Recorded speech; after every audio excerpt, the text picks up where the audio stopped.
We're talking with Doug Barowski. Doug, you are heading up an effort to put a Worcester Community Fridge at St. Matthew's Church. Is that right? That is correct, yes. Okay, so the Worcester Community Fridges are, for people that don't know, they are literally refrigerators that are out there in public places for people to go to when they need to if they're having a little food insecurity. And I got to tell you, when this first started, I had my doubts.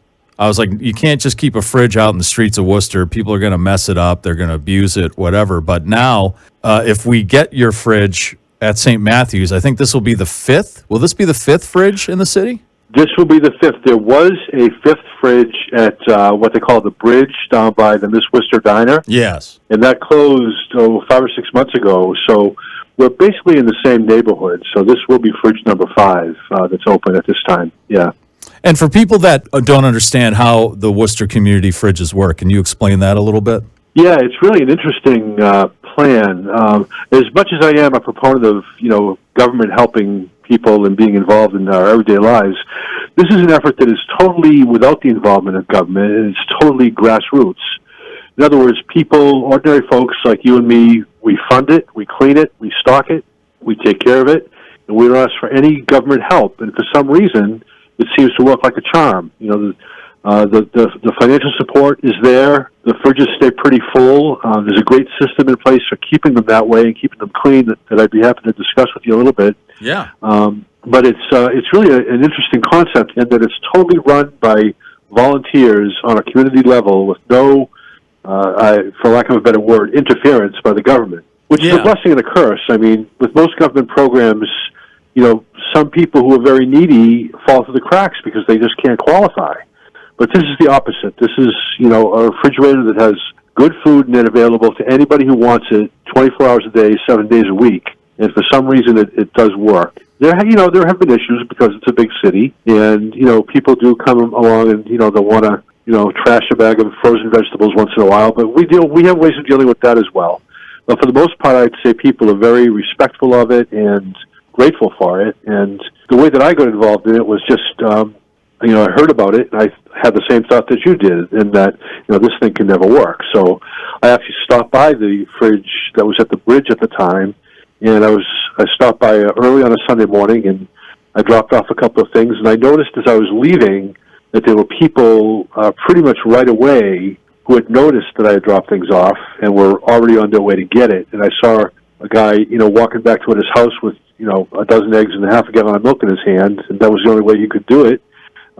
He didn't have a bag. He just brought these to his house, and I'm thinking to myself, what a nice thing for him to be able to provide that to his family, whoever they happen to be, on a Sunday morning that he would not have otherwise been able to do. And people, large companies and individual people contribute to this thing, and that's what's making it work.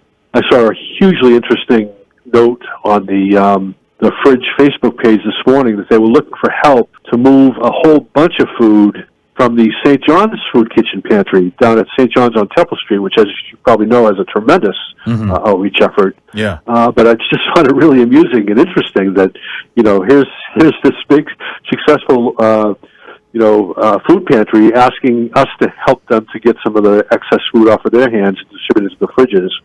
And so the word goes out, people will show up at St. John's, as I'm sure they did, and, bring it to the different fridges around town. So that's pretty much how it works.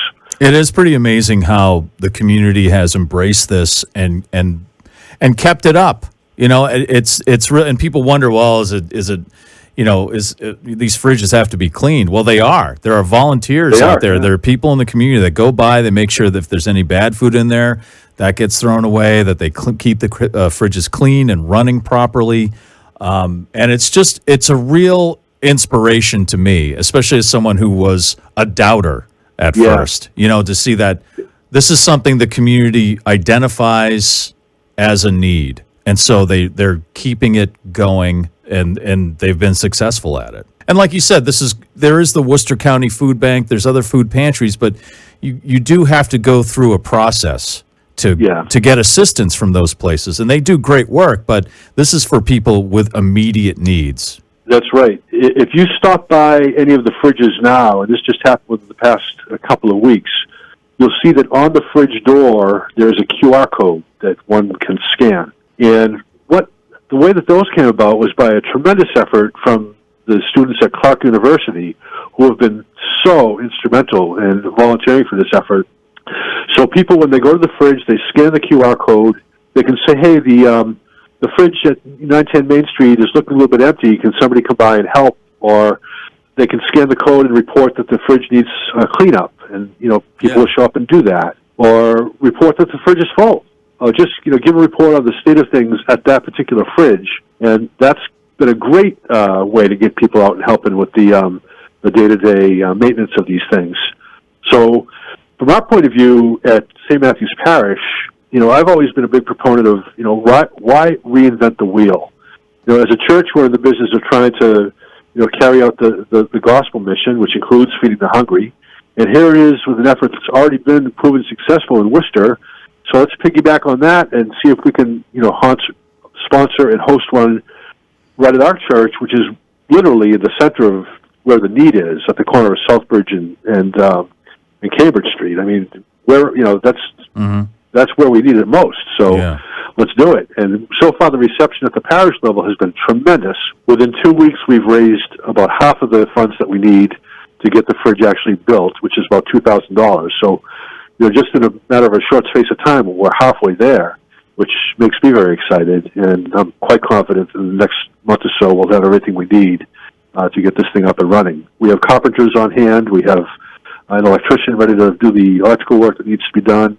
We've identified a good space for it, which is the parking lot behind the church, because you need ease of access both for people getting the food and people dropping off the food. So we decided that the back of the church was more practical than the front. And the only time that would not be practical, of course, is when we're having services usually on Sunday or whenever else we have services. But generally speaking, it's going to be very accessible for people and right in the middle of a neighborhood that needs it very much.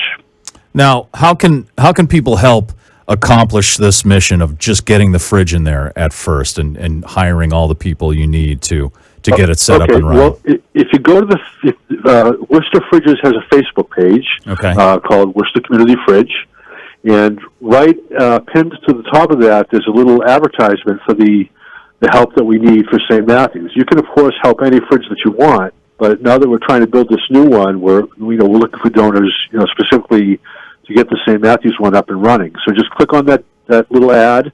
There's a way to donate right online, and it's very easy, very efficient, and $5, $10 goes a long way if enough people do it, which so far we've been seeing is the case. So, go to the Worcester Community Fridge page. And like I say, the best way to find out about how the fridges work is to stop by one of them. Just go to that page again and find out where they are, see what they're all about, and hopefully you can help us with this newest effort. And I foresee the day when other churches will. Well, first of all, there are several churches around that are already very involved in stocking the fridges, which is terrific. People get together on a weekly basis and put together prepackaged meals that are all put together in commercial kitchens, to comply with all the regulations and so forth.